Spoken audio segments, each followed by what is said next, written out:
Welcome back to the program. Glad to be joined in studio live.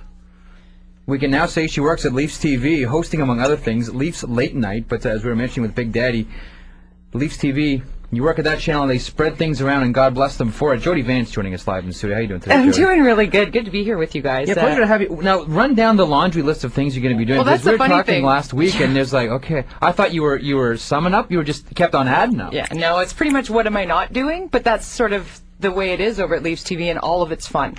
The Leafs Late Night is only actually once a week for me on Saturdays. Right.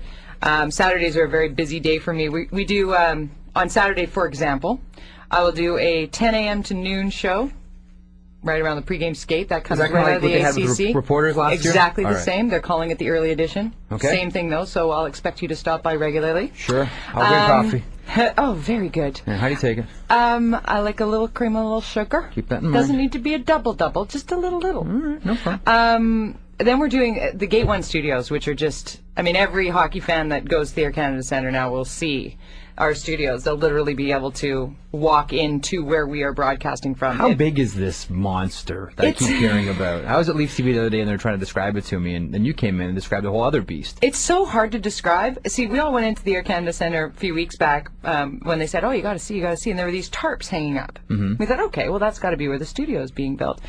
And no, that's where they were building some kind of kiosk thing. The studio is actually where the public relations or the customer service desk was, right when you walked in through Gate 1, right through the glass doors, boom, right in front of you, in the middle of the concourse. Oh, is I'm our thinking studio. of Gate 2. That's where the reception, No. your Gate 1 is right on the, yeah. Right after you come through that atrium. Yes. And you come through the glass Oh, yeah, doors. yeah, okay. Yeah, with the big shop on one side for all Right the Leafs beside, Raptors stuff. Yeah. Tim Hortons is there, all the food court there on the other side. I almost call it Doug Laurie Sports, right beside where they sell the Leafs and Raptors and Marlies gear. Exactly. I'm drawing a blank on it. I keep thinking Doug Laurie Sports or Well, something they in used my to mind. call it, what was it, the Leaf... Center Sport. Sport. Center Sport, Leaf Sport. We'll be giving the 42-inch screen TV to the winner of the... We're getting that somehow. Yes. But we're going to be doing a 90-minute pregame show from there every single home game. Okay, this is with B. Duff, I would imagine. Brian Duff is the host. I co-host with Brian. Right. And we will have the usual cast of characters. We're going to have Paul Henrik, of course, is roaming around doing his thing that he always does. They going to let him rhyme this year? I hope so.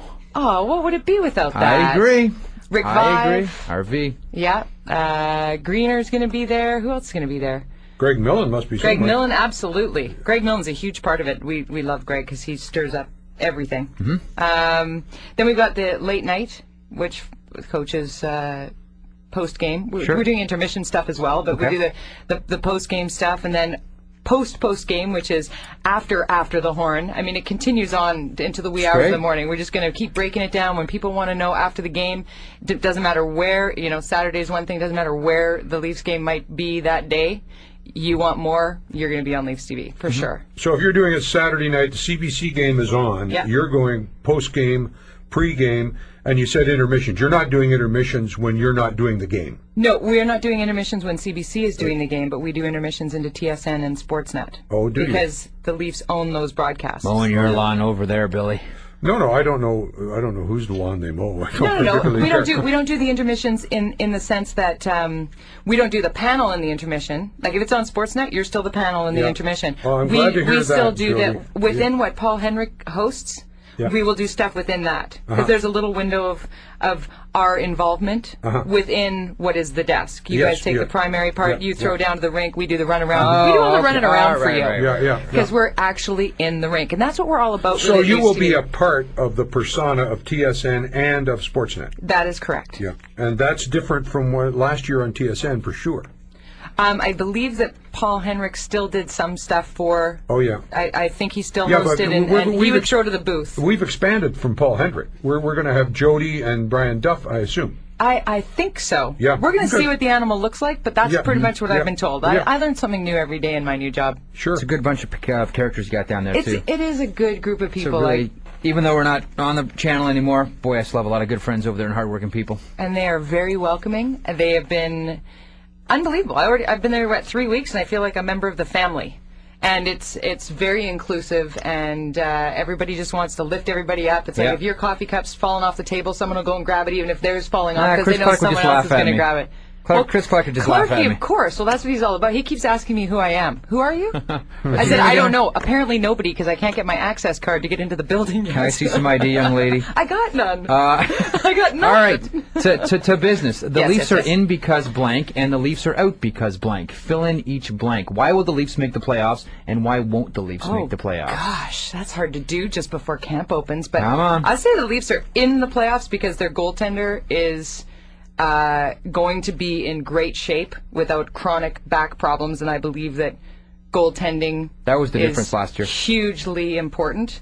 I also think that there's a lot of leadership in the room. I think the room has changed a lot over last year. I wasn't in the room last year. I was off for a year. Sure. But I know a lot of the pieces of the puzzle that are there this year. You guys were talking about Michael Pekka briefly there. Sure. I have a lot of respect for that guy. I knew him when I was in Vancouver. I've seen him have impact on every team he's played on. I think that's a great plus. I think defense has gotten a lot better. Yep. It's good having a lot of those guys signed, done, not a lot of distraction. Out. Oh, can I mention Paul Maurice too? Because nothing against Pat Quinn, but I think Paul Maurice is a phenomenal individual. Sure. You and I, Wally, we got to you guys work with Paul, didn't it? Oh, yeah. Yeah. Oh, of course. So, I mean, he's a wonderful guy. Good guy. Yeah. He's different from Pat. He's very different from Pat. I hope Paul has the success that Pat's had.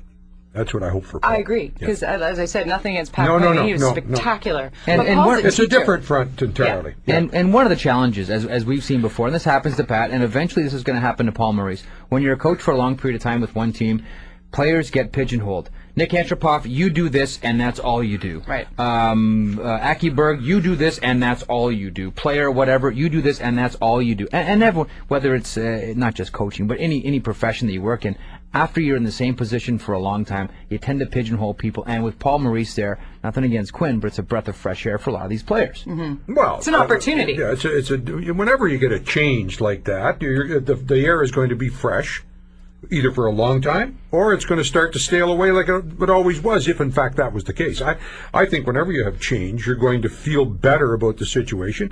Sundin's going to play more. That's going to make Mats feel better. Not that he was ever a distraction. But I'm with Jody. I think that they've got the ingredients now of a fresh approach. They've changed the room from the standpoint of some of the veterans have gone, and there's going to be a different leadership there. Sundin will be there, of course, as the captain, but his lieutenants are different. Yeah. Jody, we got a punt, but when's your first day? I saw you on Leafs Today on Monday. I guess was that the first official on-camera day? First official on-camera day. We'll be there Monday, pregame, from the Air Canada Center live. What about blue and white game? What are you guys doing for that? Anything? Don't ask me. I'm busy doing all this other stuff. Okay. You want to add that to my thing too? The blue and white game isn't on, though, Jody. No, I'll be there, but I won't be on from there. We look forward to Monday, Leafs and Sabres, and more importantly, the debut of Jody Vance on Leafs TV. Ending up with the word of the day in moments. Keep it here.